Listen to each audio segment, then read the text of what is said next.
Hello and welcome to Biblical Breadcrumbs, where today we go from one controversy to another. Today we're specifically talking about eldership. This is 1 Timothy 3, and I'm going to have some different opinions than you will on this passage. 1 Timothy 3 is primarily a passage we look at in terms of eldership qualifications, is what we usually think of it as.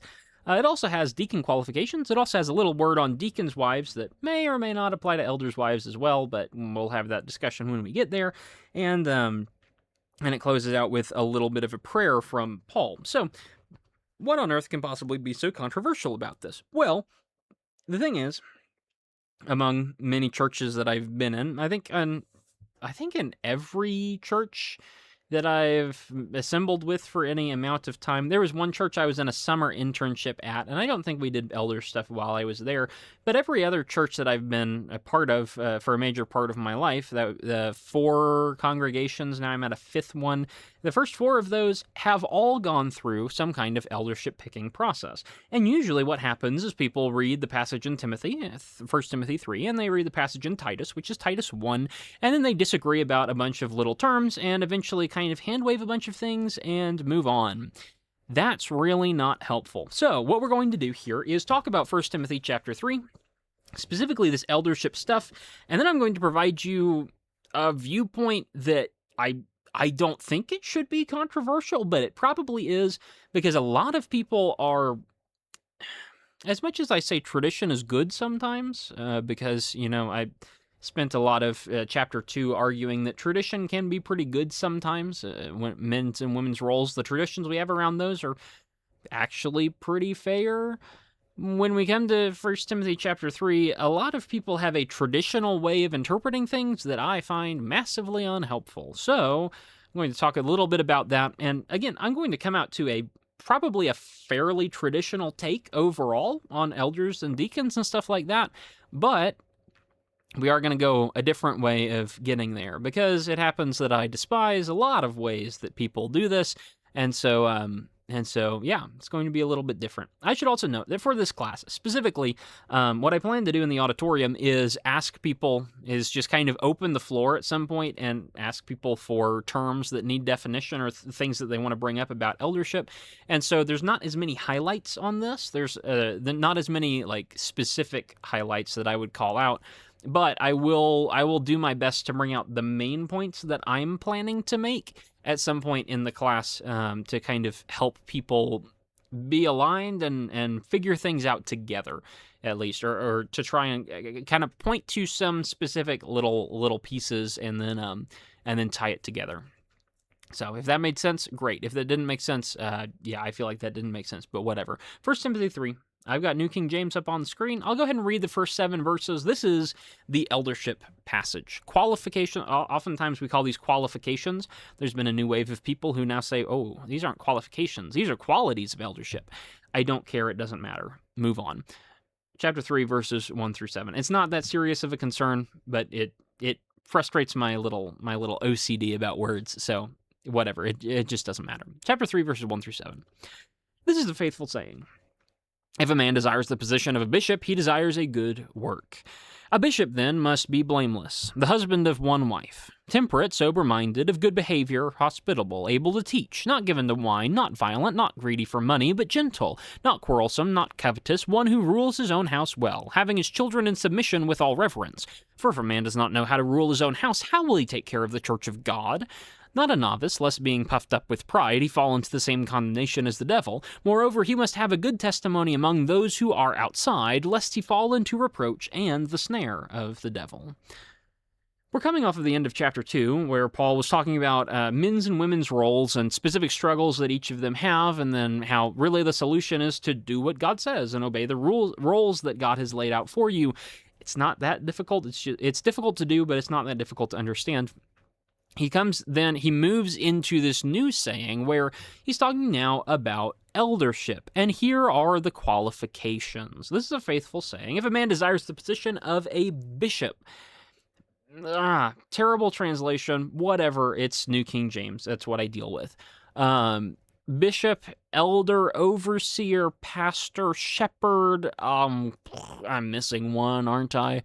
All of these terms are basically synonymous.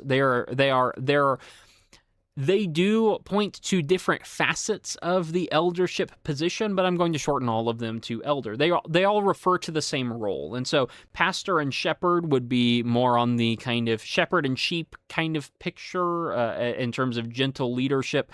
Overseer is the guy who's in charge, like your boss at work. Elder is just the older man who's theoretically wiser than you are, and so you listen to him because you need to respect your elders. Bishop is, somebody in charge of laity, and so there's kind of a difference. Somebody who is a leader and the person who's supposed to exemplify God before you. All of these terms, again, yeah, they do have their different facets, but they're all referring to one position in the church, which is the position of, I just call it the eldership. That's the one I'm most comfortable with. That's the one that I just grew up saying the most, and so I just call it eldership. Here are your qualifications. Blameless, husband of one wife, temperate, sober-minded, good behavior, hospitable, able to teach, not given to wine, not violent, not greedy, gentle, not quarrelsome, not covetous, ruling his own house, children in submission, not a novice, and have a good testimony among those who are outside.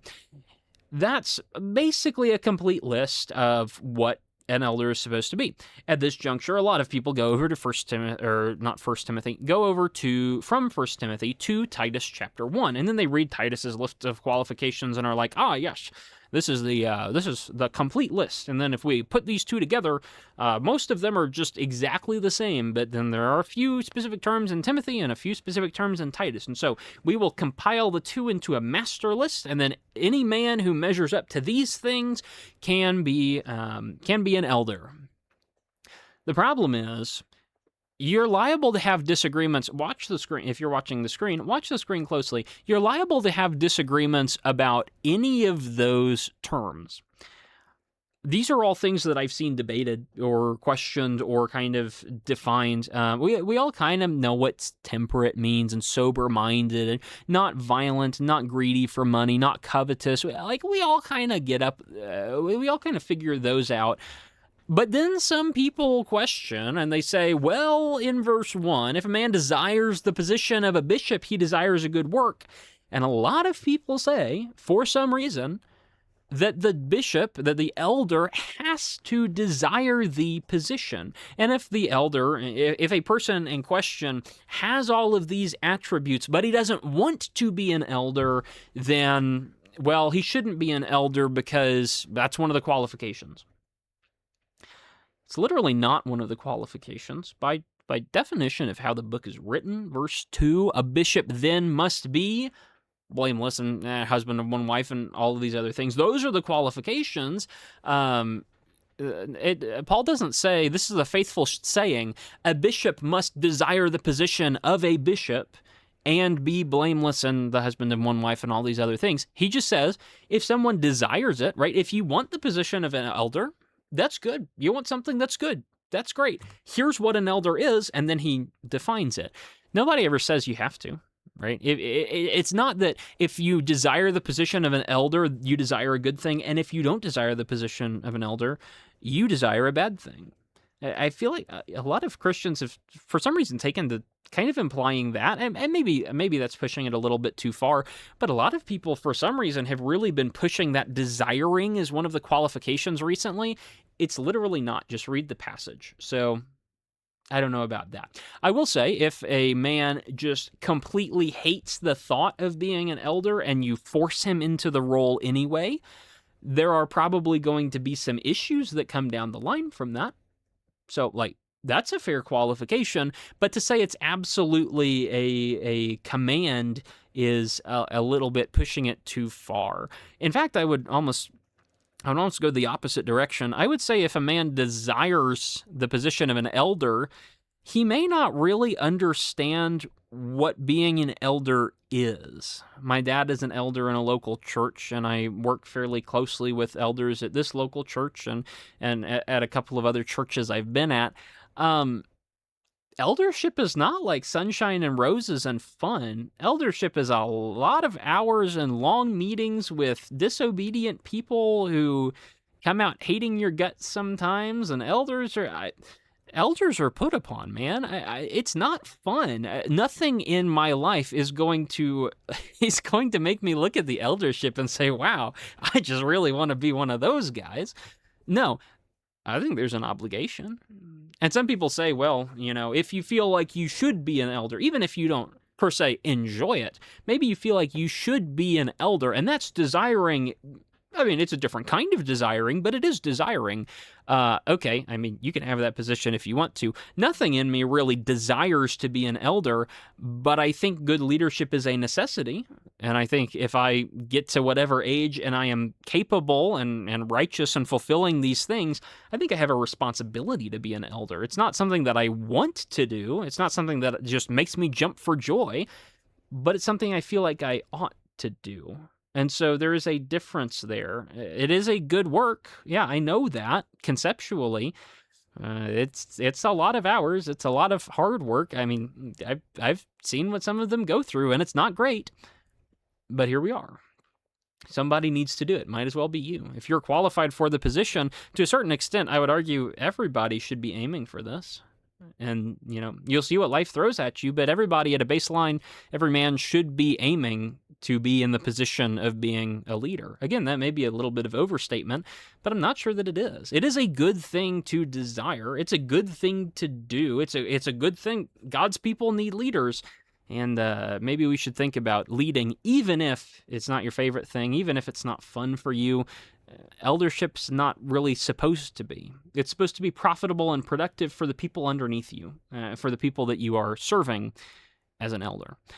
And so, I mean, even in that, right? How many minutes did I just spend on that? I don't know. But that's not even one of the qualifications. And yet, a lot of people, when you propose that might not be one of the qualifications, a lot of people are like, well, no, it is, because it's in the list.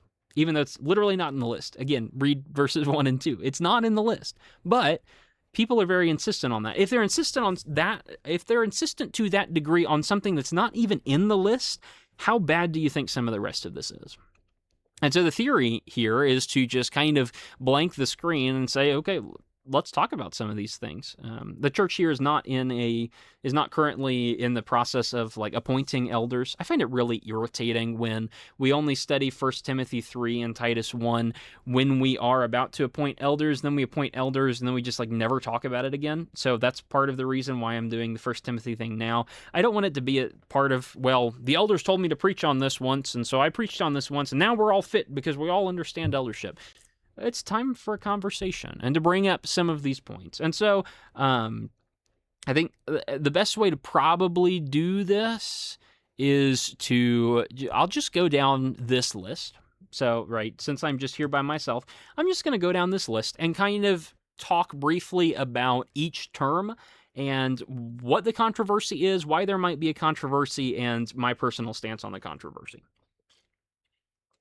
Most of the and the point of this is I want to bring it around at the end and make one particular point which most people don't think of and which you may consider heretical, but it's really important, and I feel like we all just kind of naturally do it even though we don't understand it, which is part of why I'm here to try and point it out. So, desiring the position of a bishop, you already know what that is. Blameless is interesting. Blameless means the word innocent. It means you've done nothing wrong, or really by definition, it's kind of the idea that that nobody can, like, if somebody accuses you of doing something wrong, that's not going to stick around because everybody knows your character and they just know you're not going to be that kind of guy. We'll come back to the idea of blameless at the end because it's very important for where this is going. Some people, if you've had a certain reputation, if you've lived a certain way, you may not technically be blameless, although, if you've done something 20 years ago and people say, well, you used to be a bad guy 20 years ago, but now you're not, it's not technically blameless, but like, it's also not something that would stick in the modern day because everybody knows that you're not that way. And so it kind of is blameless. There might be a distinction there. Husband of one wife is often translated or often interpreted when we go to this passage. Usually people dive into it and say, oh, it means technically a one-woman man. And what does that mean? Well, we don't know. And there are a few different suppositions on that. It could just mean a husband who has married one wife and the husband and the wife are both living and currently alive, and that's probably the easiest understanding. It could mean a husband has to currently have one wife.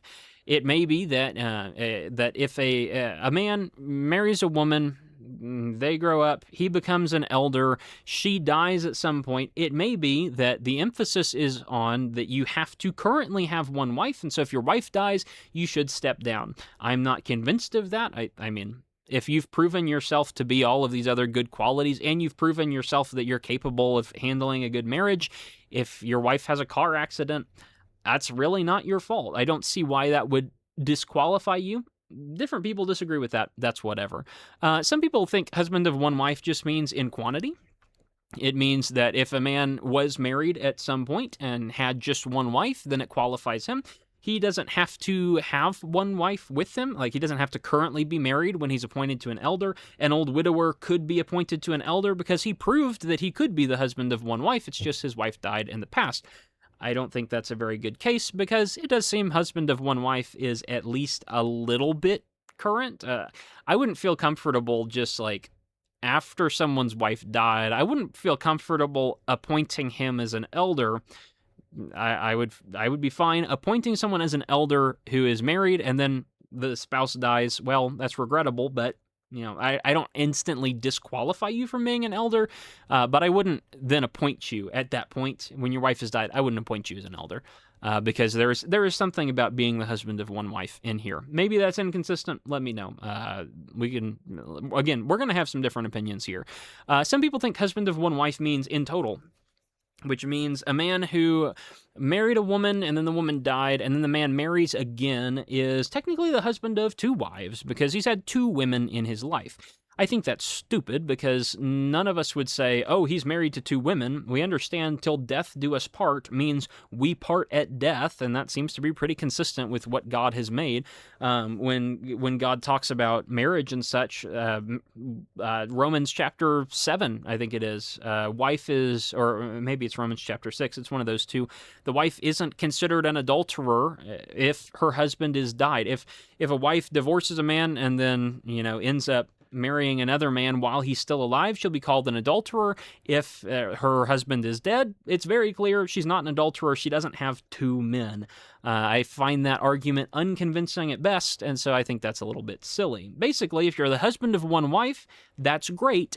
If you can be an elder, if she dies at some point later on, I don't feel a need to remove the eldership from you, although if you feel a need to step down, I'm not against it, and if others in the congregation really feel like you should step down, then just step down. The job of an elder is to be a servant, to help lead the people who are underneath him, and if people are not supportive of your leadership, if they're just not going to listen to you, you're pretty much doing more harm than good. And so an argument can be made that you should just step down and get rid of it. Some people, by the way, don't believe it's scriptural for an elder to step down. We have pictures of elders being appointed to the task. We never have a picture of an elder stepping down.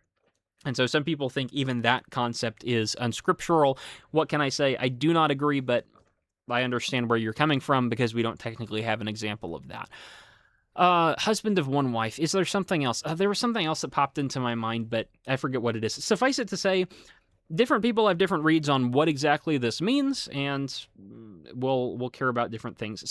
People think it's more about the timing than it is anything, and he needs to presently have one wife, and if he doesn't have one wife in the present, then it's not going to work out. Some people think it's more about the faithfulness aspect. If he was faithful to one woman, he's not like, sleeping around and watching porn and all that stuff. If he is faithful to his one woman, then that's what it is, or then that's the good thing. Some people, you have some different opinions on this and on what's important. The other thing I forgot to mention, I filibustered enough, and I've forgotten it again. Is something to do with husband of one wife. Those are very specific terms. I do not believe, some people are trying to argue that you can swap that around and be, well, it's the husband of one wife or the wife of one husband. No, it's the husband of one wife. Everything here is in the masculine, and even though masculine is often used as kind of the neutral term to refer to both genders, you can say brethren, and it means brothers and sisters. Silly New American Standard 2020 for some reason felt the need to shove brothers and sisters in every single phrase, when in fact brethren means everybody. Guys can refer to a group of men and women. Guys can refer to guys alone. It can refer to men and women together. The only time it's not appropriate is when it's just a group of women. You don't call them guys because they're not guys, they're gals or girls, but you get the point. This is man of one woman. This is not interchangeable human of one other human. And so, yes, elders are meant to be men. Women elders don't make the cut. I mean, it's just nowhere. And it contradicts a lot of the entire point of chapter 2, which was, hey, men, you need to be the ones who are leading as much as you may not want to. And women, you need to be the ones supporting as much as you may want to lead. You shouldn't be doing that. And so from a couple of different perspectives, women being elders is not valid. Husband of one wife. Some people also say that this is optional for some reason. They read, a bishop then must be the husband of one wife, and say, well, it means that if you're going to get married, you better not be polygamous. And that's what it means. That's stupid. That's not how the word must works. So that's not even worth really considering, but I figured I'd say it because some people just have wacko ideas that apparently they don't understand how English works, but one of my complaints to this section is we don't understand how Greek works either. So not surprising, but figured it may as well be brought up. Temperate basically means you have control of your temper. You're not horribly aggressive all the time. We all kind of get that. Sober-minded means you're logical and you think clearly, and you're not going around in like a drug-induced state physically, and you're not going around in like a stupid mindset generally. So we all kind of know what that means, even if we don't strictly define it. Good behavior is kind of general, and some things, I mean, Romans 14, eating meat, some people consider that a good behavior, some people consider that a bad behavior, and we can have disagreements all day. It's just kind of a general term. Like, he needs to be somebody that you look at and say, oh, he's a good guy. Maybe 100% of your congregation may not believe that he's a good guy. Maybe only 99% of them do. Does that one person's conscience issue with him mean that he's not fit to be an elder? I don't know. I would say not. I don't think that's that important, but I do know other people who would disagree with that. So whatever. Or it's not whatever, but right, this is kind of where we end up. Some people say hospitable. Hospitable, who knows what that actually means? It means providing for needs among you. A lot of times we think hospitable means like having people over for a meal, and while that is a form of hospitality, of providing for some needs and spending time with people, that's by no means the extent of hospitality. And so, depending on your definition of hospitality or the connotations of hospitality to you, some things that may be hospitable to you are not hospitable to other people. You may require, all right, your idea of hospitality may be that you have to provide the needs, you have to like give $20 to every homeless person that you see. That is a way of providing the needs of people who are around. That's not really in the strict definition of hospitality, and so, you know, that may be a personal issue, and we can have our differences about that. Able to teach is an interesting one. I remember fighting with my dad about this a little bit. There are many times I have been in situations where there are elders who are not able to preach a good sermon, and one might even say not able to teach a good class, or at least I didn't like it. But that's not all there is to it, because able to teach, I mean, teaching happens outside of just public presentation on Sunday and maybe Wednesday. Teaching can happen at a coffee shop. Teaching can happen in the car wash. Teaching can happen in the restaurant when you show up and just lead by example. Teaching can happen all over the place. And one thing we have to remember is I am only present to see you on Sundays and Wednesdays and random nights that you have me over or I have you over or we're being had over mutually by somebody else. Able to teach, I don't get to see the rest of your life. And it may be that you are really useful in a conversation with people personally, and I've just never been in that situation and not able to see it. So, some people have very strong stances on able to teach. Nowadays, my stance is, well, there are kind of questions on that. Not given to wine. Some people split hairs and say this means, well, not given to wine. It doesn't mean you can't drink. It means, like, you can have one drink. You just shouldn't have two drinks, because that's the point at which your blood alcohol content equals whatever it is that you're not safe to drive, and that's what it means to be given to wine. You don't really know what that means. Given to wine is I mean, not addicted, certainly. We can all agree on that. But then, is that permissive that someone can drink? Probably not. Paul is talking about drunkenness here. It's pretty clear. It was much harder to get fully drunk on wine back in those days. It just wasn't as potent. And so for various reasons, maybe you might argue that that's really what he's going for. That's probably much more what he's going for. You're not overindulging in those things, but I mean, even though the Bible never technically says, hey, you shouldn't drink wine or you shouldn't drink alcoholic content, every time people drink alcoholic content, bad stuff happens. Like pretty much every time. So go read the Old Testament and then tell me it's really a good idea to go and toe the line on that one. Not violent, we understand what that means. Not greedy for money, we understand what that means. Gentle, some people, when they say gentle, they think passive. They think someone who is never rude, is never fights, never contradicts, never says no, just is accepting. And they think gentle means accepting.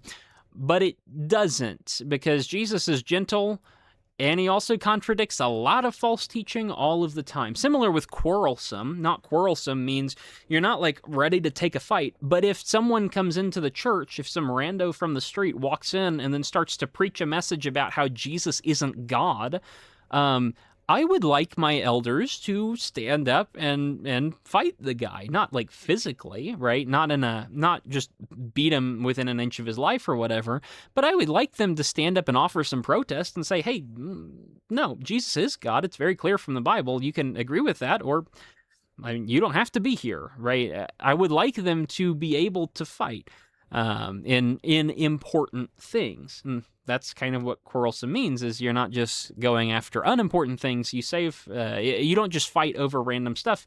You save it for what matters. Not covetous, we know what that means. It's basically not greedy. One who rules his own house with his children in submission. No one knows what this means. There are a couple of different standpoints from which people usually talk. Children in submission is an interesting phrase. With all reverence, is a good question. We're not exactly sure what that means. There are two popular theories. One is probably more popular than the other. Usually it's understood to be children in submission to God with all reverence. In other words, if your children are Christians, that, like, you're aiming for your children being Christians is basically what you're aiming for. At the same time, there is a smaller but vocal, I guess, minority, if it's smaller, who argues that children in submission is, there's no specific reference to God here. It's probably he rules his own house and he has his children in submission to him with all reverence. In other words, he knows how to be in charge of the people who are under him, which is kind of an eldership skill. Some people, even if you think that this is, regardless of which one you think this is, it's a toss-up for me. I can go either way. I can go either way. Even whatever you think this one is, ruling his own house, having his children in submission. If you think that is, for instance, being Christians, then we also have to ask the question, when does that end? If my children become adults and then when they're 45 years old, they decide to reject Jesus, does that disqualify me from being an elder? Does it disqualify me if they go to college and then immediately lose any semblance of faith that they had? Well, that one maybe, because it's pretty clear at that point they're just faking it, probably, unless they weren't, but who can determine their hearts for them? Once your children leave home, do they still, does this still mean that they have to be Christians? I would argue not, but also I would argue for probably a pretty flexible ruling on this. It seems that your children do reflect on you and how well your teaching methods might age. At the same time, there needs to be a healthy respect that every human being is his or her own person. Yes, there are only two. And every human being has to make his or her own choices. And the fact is, as good as you teach someone, train up a child in the way he should go, and when he is old, he shall not depart from it. Except if he does, because humans have free will and they can just kind of do that sometimes. And so I don't, if it's one thing, if if you have 5 children and they all go to college and they all lose the faith immediately, they were probably all faking it, and I would not trust, I would not think that your children are very good. If the elders are supposed to rule over the flock and lead them and teach them, how did you teach your children? Not that well. Okay, well, that's probably a warning sign. If your children eventually give up the faith 20 years afterwards, well, their faith stuck around for a good long time, and eventually they made their own choices. And so even if children do that, I don't think that disqualifies someone. I know a lot of people who disagree with that. So, take that for what it's worth. He rules his own house. He has his children in submission. I do tend towards it's probably in submission to God and not just him, but I do recognize that having your children in submission to you as the parent is kind of the first step to them learning about God. And so I understand where that other argument's coming from, even though I wouldn't exactly go with it. Paul gives the reason in verse 5. If a man doesn't know how to rule his own house, how will he take care of the church of God? And realistically, that's a really good question, right? If you don't know, like if you can't lead your house, then you're probably not going to do well in God's house. Not a novice in verse 6. Who knows what this means? Novice is so relative, and we don't like saying that. But novice is really relative. If the church is 2 years old and the elders that you're appointing have been Christians since day one, they're not novices compared to the church. If the church that I'm at here currently is like 70 years old or something like that, if we were to baptize a guy and then 6 months later appoint him to an elder, that would not be appropriate. He's a novice. He's new at this. He doesn't know where he's going. He doesn't know Christ well enough. He doesn't know God well enough. And even if he is very learned, the point of not a novice is he might be puffed up with pride. He sees his acceleration and say, wow, that was pretty cool of me, wasn't it? And that ends very poorly. You don't want somebody like that. So, that's a kind of relative term. Young churches are going to have young elders, as odd as that is to say.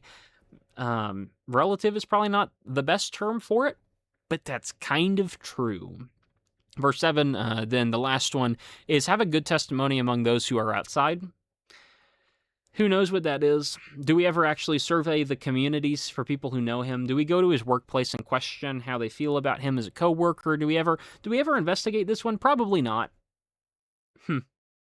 A good reputation among those who are outside. We don't really think about that. So I would just say I'm not going to invade a man's workplace and ask how he worked and have a kind of a fake job interview for him in that same way. But there's something to consider here, and a lot of times we don't. So those are the overview of a lot of the questions, and hopefully you can see why there are some differences there. Now is the controversial take, which is, this doesn't matter as much as you think it does.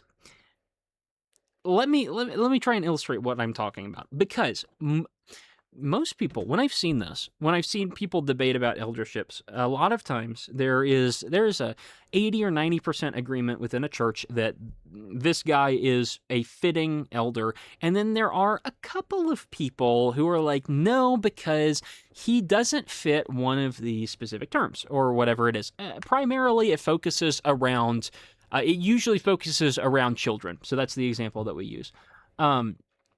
Children of elderships. And some people are like, wow, no, children in submission. It means children in submission to God. And that means if the children are ever not in submission to God, that means if one of his 10 children is not in submission to God, this is an extreme example, right? So it's hyperbolic, right? But you get the point. If one of his 5 children, if one of his 3 children is not obedient to God, then he's disqualified. I have very good friends who hold this statement, who said, if even one of my children is not faithful to God, then I would be better served spending my time trying to convert that child to be faithful to God rather than spending my time being an elder over people I'm not physically related to. I understand that feeling, right? And I understand where that's coming from. But at the same time, think about the double standard that we have.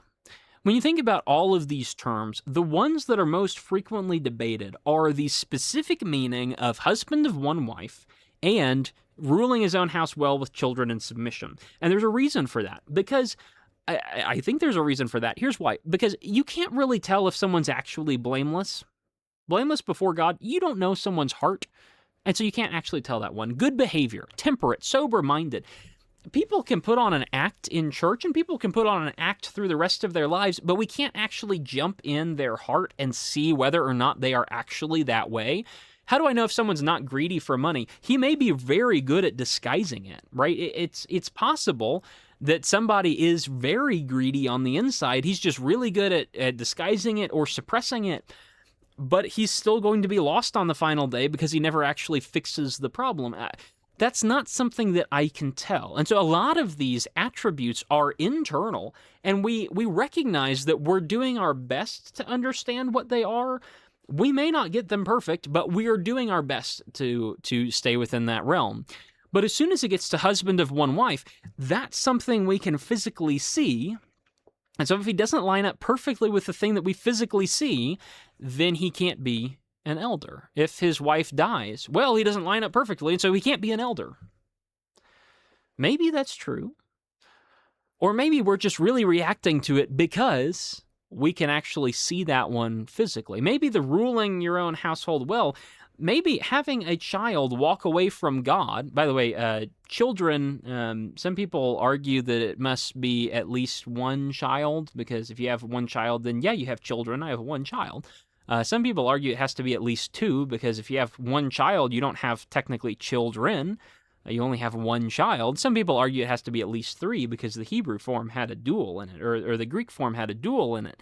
And that means if Paul had meant two, he could have said two, but he didn't. He just said plural, completely forgetting that nobody uses the dual form. They just use singular and plural. And so some people insist that there must be three or more. I really don't care. I used to be a plurality guy, two or more, and then I have since decided that that is a stupid distinction. And if somebody asks me if I had children, I have one child. So the answer is yes, I have one child, right? I mean, that's just how logic works. That's just how brain works. Accept it. But I understand people who disagree, and I understand that there's probably a good reason to have multiple children, and I understand all these things, whatever. If one of your children walks away, that is something we can see. And so there is a tendency to say, hey, it doesn't line up perfectly with the thing that I see, therefore you are disqualified. Okay, maybe he's not actually hospitable.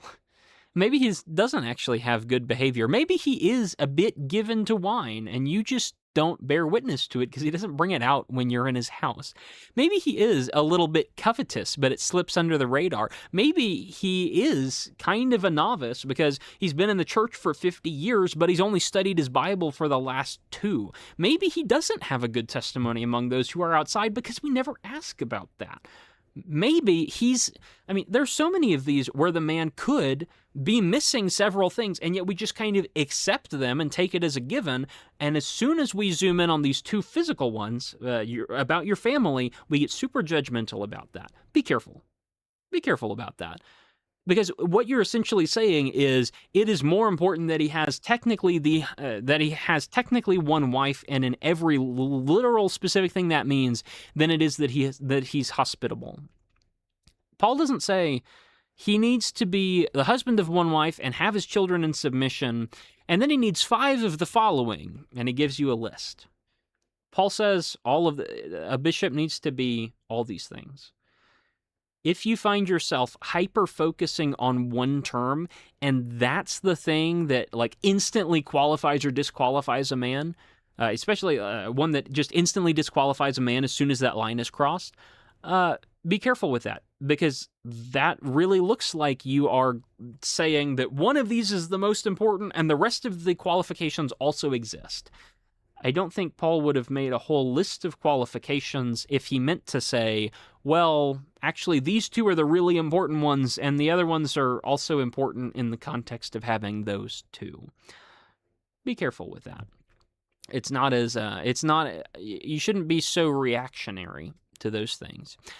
The other thing I would say is we are way too hyped up on the idea of dictionaries. And that may sound really weird coming from someone like me, because I like to define things, and the argument for baptism, well, is a variety of things, but one of the arguments for baptism and why it means immersion is go look at a dictionary, because it actually just means immersion. That's what the word baptizo means, and it's like, you can't get around the dictionary definition. There are occasions where I will do stuff like that, but at the same time, my argument for baptism is not just, well, the word technically means immersion, so that's what we should do. The argument is, that's true, but also, here are all these other pictures as well. Here are all these other commands. Here are all these other examples. This is what God has said. This is one of those passages where mining a dictionary for specific terms does more to expose your own hypocrisy than it does to help anybody. And let's use the word blameless as an example. Blameless means literally innocent. What does innocent mean? It means I haven't done anything wrong. A bishop then must be one who hasn't done anything wrong. That's the definition. That's the literal definition. What do I do with that? Well, you do nothing with that. Because there is none righteous, no, not one. There is no one who has never sinned. There's no one who's never done anything wrong. There's no one who has, every human being has lied at some point, I'm pretty sure. Every human being has lost temper at some point, I'm pretty sure. Every human being has been snappier than we ought to be, I'm pretty sure. Every human being has done like all of these different things. Every human being has hated someone at some point. Every human being has done these awful things. If you've done any of them, you are not, by strict definition, blameless. You are not, by strict definition, innocent. You have done something that's wrong. And so when it says a bishop must be blameless, you fail the test if you exist as a human being. Do you understand that maybe it's not the most helpful to strictly define every single term? Maybe, like what I said with blameless earlier, hey, you may have done something horrible 20 years ago, but if everybody looks at you and says, wow, you've been pretty good for the last 20 years. Sorry for the notification, random notifications just popped up on my computer. That was not you guys, that was me. When somebody just shows up and then, and you can notice a distinct change in them from how they used to be. Yeah, it's not technically blameless, but it's about as good as you're going to get. And I think that's what a lot of this section actually is. Good behavior is such a relative term. It's not really a relative term, but it's such a generic term. That's the better word for it. It's like, what do you mean good behavior? Like, I don't know, you're just like kind of a decent guy? Yeah, that's what it means, right? You can strictly define that term. It's not actually helping anybody. Because we have a better sense of what good behavior means when we just generally say it than we do when we strictly define good and we strictly define behavior.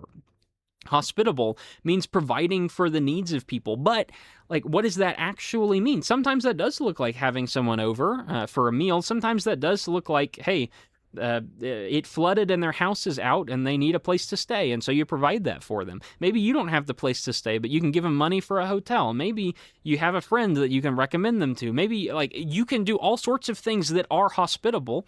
Hospitable itself doesn't mean any one of those things, but it means a combination of at least some of them and many other things besides. And strictly defining hospitable doesn't really help anybody. And so I find it irritating a lot of times when we have discussions like this, because a lot of people want to come to this and be like, well, not a novice. Novice means someone new, and new means whatever. And they have their own opinion about what a novice is, and they use their definitions, and they try to enforce what that is, when in reality, novice is kind of relative. Good testimony among those who are outside. Good testimony. Testimony is witness. Good means, positive and great and happy and all these other things. So it means someone who speaks well of them. I mean, arguably a good testimony among those who are outside is, man, like, this guy, he seems all right, but then he says we shouldn't hate people. He says we should pray for our enemies. He says we should go to church. A lot of people would say that in a negative light, and yet arguably that's good testimony, even though good testimony, by strict definition, doesn't mean that. Sometimes the dictionaries are not helpful. And that's the whole bit with eldership. I think we care a little bit too much about these specific terms. And instead of understanding that Paul is painting a generic portrait, albeit he's painting a specific portrait, you got to be married, you got to have children to some extent, you have to have those life experiences. He's painting that and several other things, right? If you're given to wine, if you're just obviously wrong in some direction, or you're obviously inhospitable, or you're really not able to teach or get your point across, I mean, any of those, okay, those are disqualifications, sure, but it's a lot more fluid and it's a lot more flexible than we often think it is. People are much too insistent on their own opinions, and they use the strict dictionary definitions of every single thing, not realizing what Paul's doing is he's painting with a broad brush and saying, basically, if you're a bad person, you shouldn't be an elder. If you're a good person who has the life experience of being married and the life experience of having children and of raising those children well, maybe they do fall away 20 years after. But that's not your fault anymore, right? That's not you. That's not something that you did. That's their own choice, right? Have some wisdom in determining those things, but yeah, that's not really something that the parents can control after enough time. It's a person, it's a good and righteous person who is generally experienced in these things, generally not very new at this. That could be new to a congregation, that could be new to Christianity altogether, just someone who doesn't just come to a church and then pop into the eldership in the next week. Yeah, you're looking for that kind of person. He's a good person. I feel like that's really logical, and we get lost in so much minutia that it's really not helpful. That's where we're at with 1 Timothy 3. And now we have another whole section, so let's go ahead and finish up this one. It's interesting that the purpose of verses 6 and 7, is that we're aiming for people who should not fall into the condemnation of the devil or the snare of the devil. Basically, there's definitely a way that we can mess this up. There's definitely a way we can tempt people with the eldership. That's not good. That goes back to desiring the eldership, right? If we talk about how good it is and how great it is to be in charge and all stuff like that, and if we put unqualified people in position, we can unfortunately be temptations for them. That's not going to be helpful, but the point is for us to avoid that. Now, let's talk a little bit about deacons, and this is going to go faster because you already know my basic viewpoint. Starting in verse 8. Likewise, deacons must be reverent, not double-tongued, not given to much wine, not greedy for money, holding the mystery of the faith with a pure conscience. But let these also first be proved, then let them serve as deacons, being found blameless. Likewise, their wives must be reverent, not slanderers, temperate, faithful in all things. Let deacons be the husbands of one wife, ruling their children in their own houses well. For those who have served well as deacons obtain for themselves a good standing and great boldness in the faith which is in Christ Jesus. Again, we have a bunch of terms here: reverent, double-tongued, or not double-tongued, not given to much wine, not greedy for money, holding the mystery of the faith, someone who has proven that they are blameless, husbands of one wife, ruling their own children in their own house as well. Again, you have these terms.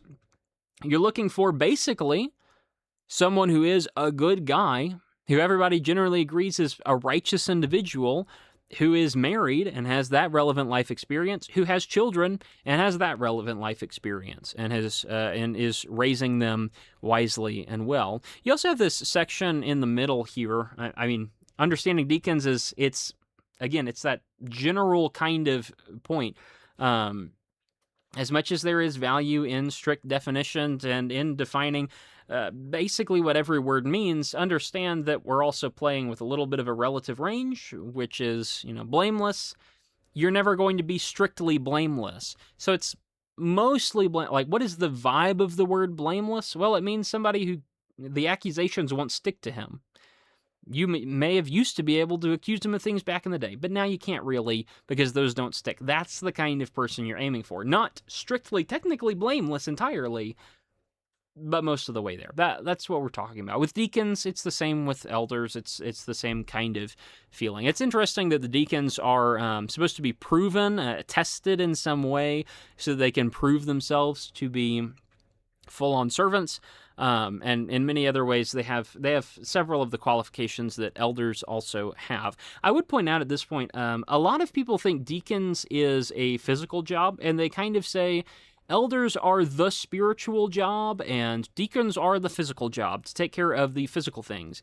And while it's true that the first, many people consider to be the first deacons would be in Acts chapter 6 with Stephen and the other six, those 7 men who were selected specifically to provide the physical needs of the widows in Jerusalem, the Hellenistic widows in Jerusalem.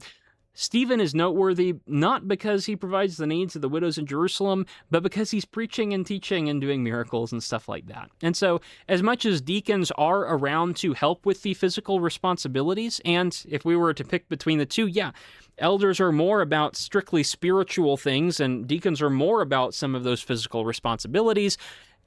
None of these qualifications are like, man, this guy can drive well, or man, this guy can, build stuff and put things together and carry food.